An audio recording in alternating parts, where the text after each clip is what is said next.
Let's get to the NFC South. Tampa Bay Bucks, your winners a year ago. JP, what's the best and worst case scenario for this team? So my best case scenario is a defensive improvement helps them win the division again, and they make the second weekend of the playoffs. And worst case scenario is the offensive play calling takes a step back, and then Wirf's missing time just doesn't help the offensive line. I think that worst case scenario is where you really, really get worried, because the Bucs offensive line with Tristan Wirfs is really good, one of the better units in the NFL.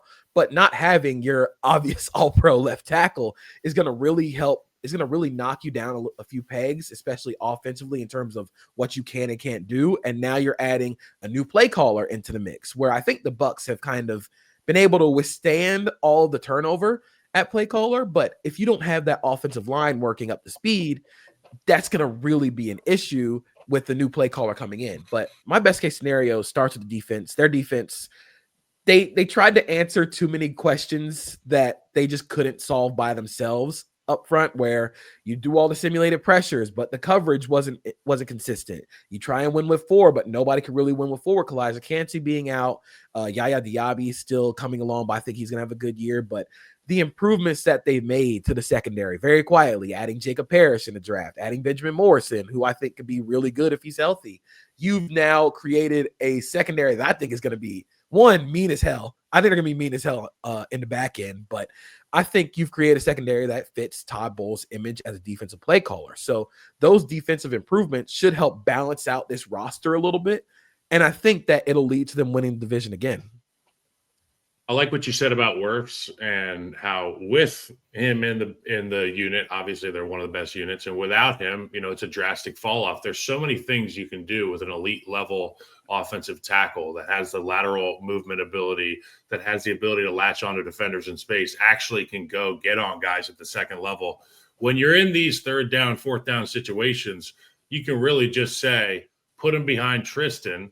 We'll find a way to get Tristan out in space, and we're going to get our yardage. Without a guy like that, you don't end up converting. You don't even have the balls to convert because you don't have the talent on the field to do so.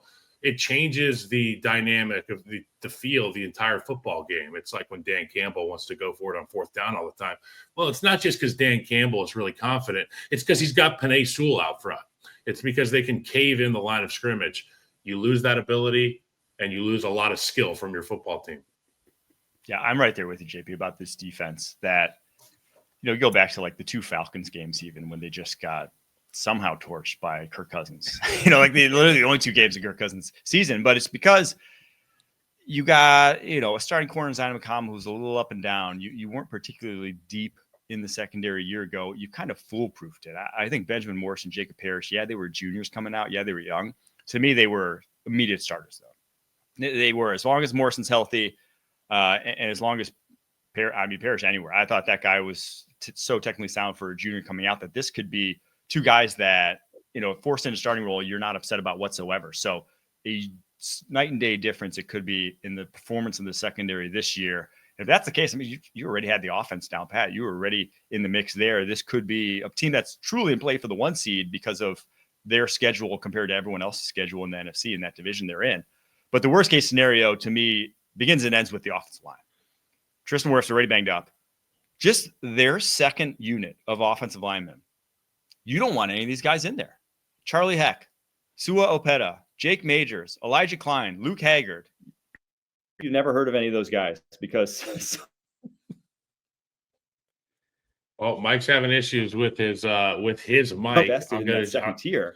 And Mike, you good? Okay. Your mic went in and out, Mike. I'm sorry. I was making sure you're good.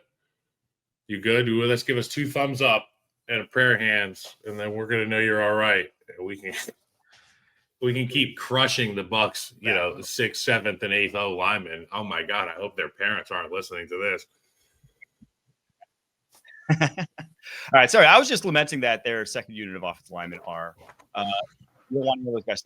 Truthfully, I mean, they have not injury-proofed this offensive line whatsoever, and that's the biggest worry. Is that not only if Wirfs is 1 and he's going to miss a couple weeks, you get a second guy in there, all of a sudden it is open season on this Bucs offensive line, and that can always sink your season, given what we've seen from Baker Mayfield over the course of his career under pressure. So, all right, Atlanta Falcons, best and worst case scenario here, JP. My best case scenario for the Falcons is this offense is incredibly explosive. And in the defense, just again, it just causes chaos. But worst case scenario starts with Michael Penix Jr. If he isn't what you thought you were getting in the back half of the season when he started, I actually charted some of Michael Penix Jr. in the back half of the season. I was actually really impressed with how he played, with the ability to remain explosive while also not taking any sacks, which was incredible for a guy who isn't exactly like a nimble guy in the pocket. You're not thinking of him as a scrambler, but he was able to beat blitzes with his arm, with his mind, which I thought was really advanced. But the biggest difference in this offense was you were able to get some of the outside of the number stuff. You think of all the corner routes, you think of the go routes, and now you're just like, okay, we're going into a full season of this. To start off, I think this offense is going to be super explosive while he continues to grow his repertoire over the middle of the field and some of the quick game. You can kind of see a sort of similar offense to the Packers, where their quick game is just Bijan Robinson and Tyler Algier run game. And then it's like, hey, we're just going to throw the ball 40 yards downfield. If Kyle Pitts is making that jump, like the reports out of training camp are saying, like this offense can really be super fun. And I'm a big fan of Zach Robinson, how he designs that offense. So I think that could be really cool. And then defense, just with everything they added to the pass rush, all you have to do is just create a little bit of chaos. You don't need Jalen Walker or James Pierce Jr. to be 12, 15 sack guys. If you can just get 5 or 6 from multiple guys where it's pass by committee. If you can win with multiple guys and you can create chaos, you can get some turnovers, you can get some negative plays, you can get the ball back to the offense. I think that's their best case scenario. But with worst case scenario, if Penix Jr. isn't it, then you're wondering, like, we put a lot of picks into this. We traded up. We traded our future first for James Pierce Jr. with the hope that Michael Penix Jr. is going to lead us to the playoffs. So if that doesn't work, if Penix Jr. isn't it, you're back to the drawing board. Only reason that Michael Penix Jr. will not be it, JP, and we're in agreement on all this stuff, is that he's not going to be healthy. I mean, it's the only thing that I could see happening.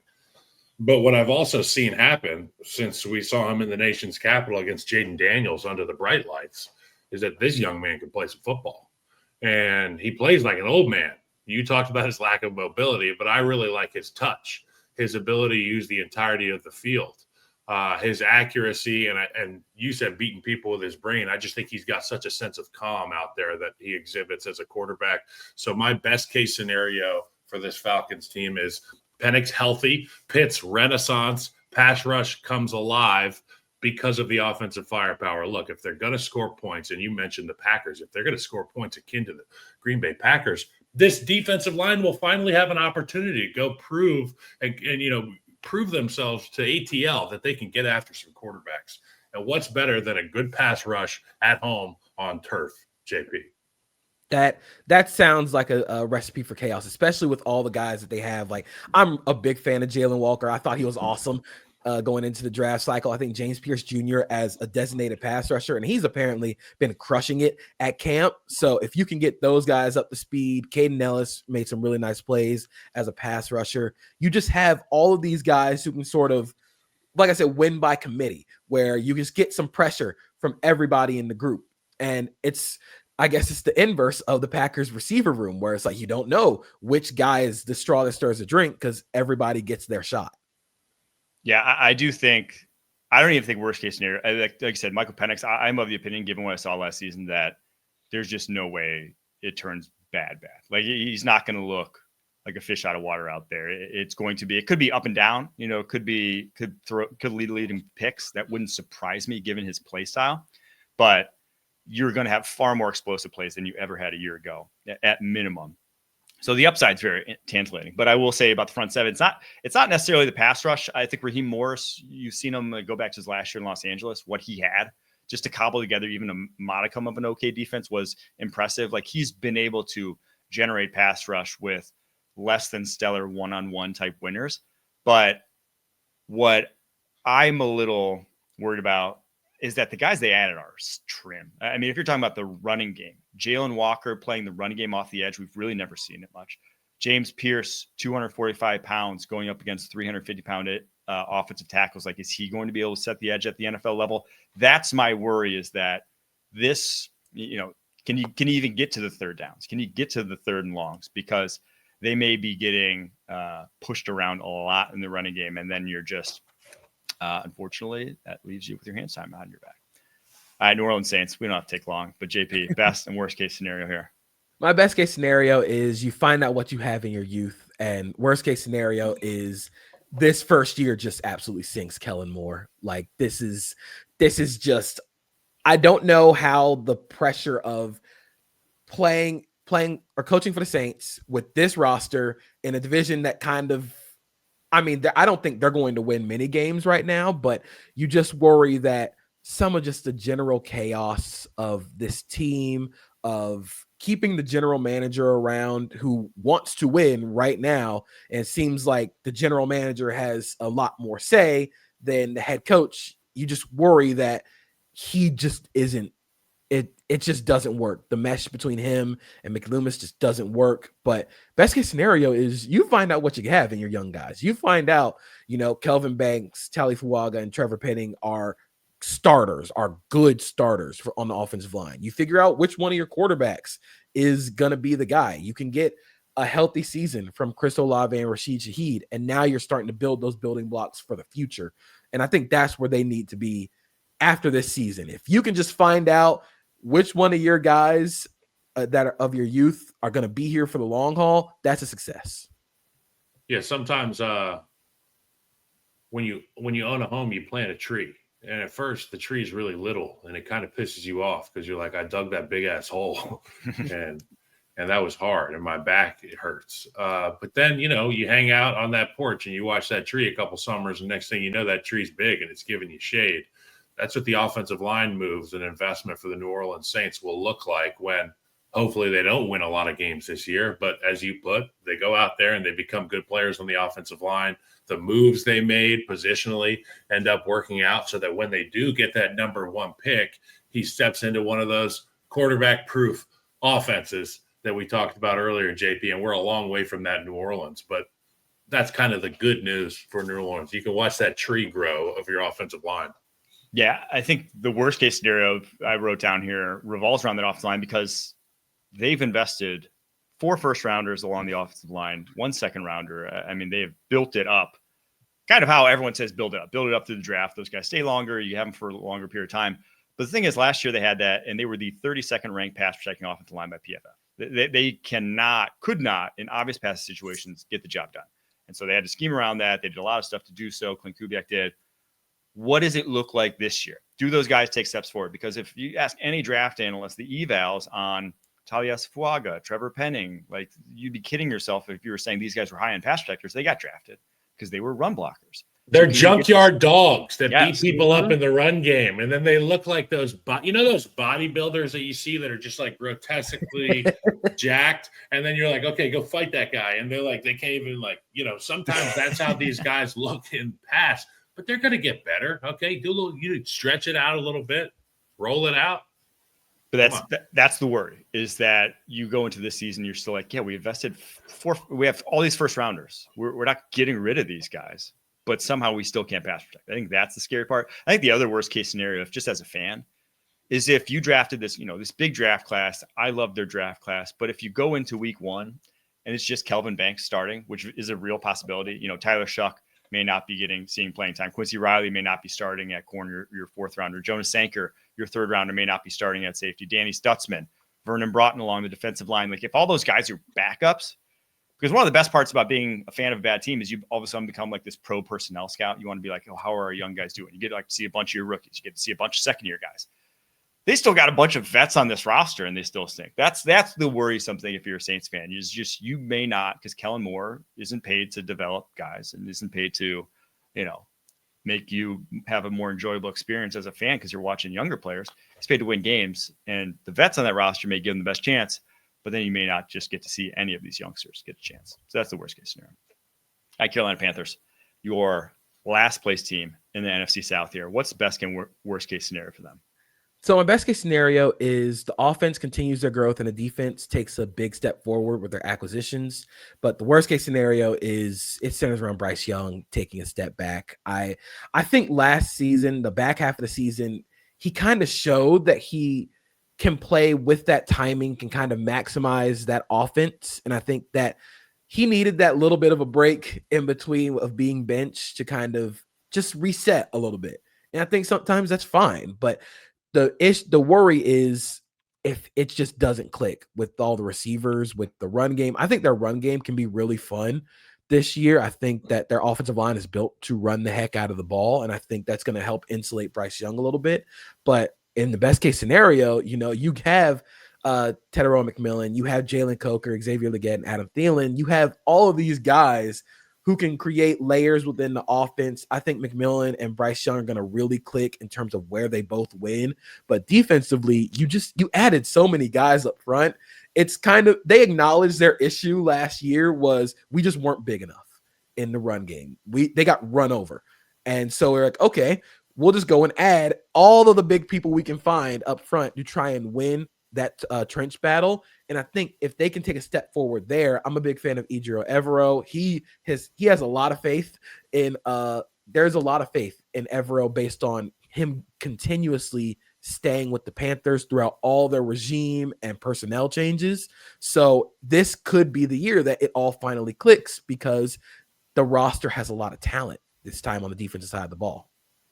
Yeah, this is the second delayed gratification metaphor I'm going to make, but I said the Bryce Young experience is like driving a Ford EcoBoost. You stomp on the pedal and nothing happens, and then you just wait there, and then 3 seconds later, holy shit, you better buckle up because this car is going to move. That was the Bryce Young experience, and it took Rod Wave reaching out to this guy when he was benched, which I thought was a really classy move. And Bryce Young didn't get into specifics. But we've rooted for Bryce Young on this podcast because I love the underdogs, undersized. And now the cavalry has arrived. Like you said, they've got defensive players filling out those weak spots. They went and got Turk Wharton. They've got a number of guys that they drafted. And then on the offensive side of the ball, they actually have real weapons. And, Xavier, you get him the football in space, and he's like a big old horse that you just can't even bring down. T-Mac, I want to watch him be a real explosive, dynamic rookie. Look, the future's bright. So my worst case scenario is they're already past that. I don't see this team moving backwards on either side of the ball. I agree with everything you said, JP, except for one small thing. I actually don't think the worst case scenario is Bryce Young going backwards. I think it's him staying the exact same. Him being the exact quarterback we saw last year and having those moments, whether it's like that Eagles game in the final drive where he tantalizes, but just not being consistent enough. And so, because if that's the case, you're talking yourself into him for another year. And maybe you're going into year 4 and you're like, well, we got to pick up the 5th-year option. We'd be crazy not to. What if he takes that next step? And so I think that's the worst case scenario, because if he takes a big step back, you're like, okay, yeah, he's 5'10", he's weighs less than our head coach. He's gone. We're going elsewhere at the quarterback position, at that point. But if he's kind of just the same guy we saw, even the second half of last season, where I thought he was good, but obviously the results weren't good, that's the worst case scenario, because then you're tied to him for 2 more years, and you could still be going through that roller coaster for 2 more seasons of just will he, won't he? And I think you kind of just stay in the same place you are in the NFC South hierarchy then at that point.